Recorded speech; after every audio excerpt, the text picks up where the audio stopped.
पुणी खसला सुना रूपा दर 24 क्यारेट सुना 1420 टंका खसिथिबा बेले 22 क्यारेट सुना 10 ग्राम पिछा 1300 टंका खसिछि। सेहिबळी रूपा 20,000 टंका ह्रास पाइछि। 24 क्यारेट सुना खसिबा परे 10 ग्राम पिछा 1,51,750 टंका होछि। सेहिबळी 22 क्यारेट सुना 1,39,100 टंका को पहुंचिछि।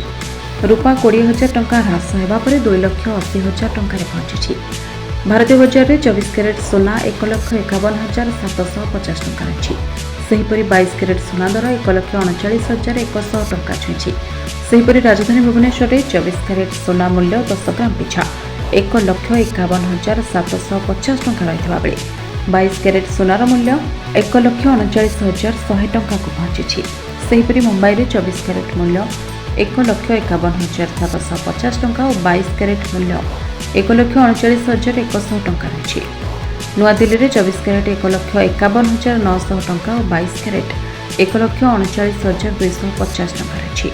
दक्षिण भारतर प्रमुख सहर चेन्नई में 24 क्यारेट मूल्य 1,53,060 टंका रही बेले 22 क्यारेट मूल्य 1,40,300 टंका रही। पूर्व भारतर प्रमुख सहर कोलकाता में यथाक्रमे 1,51,750 और 1,39,100 टंका रही। अन्यपटे रूपा मूल्य किलो पिछा 2,80,000 टंका अछि।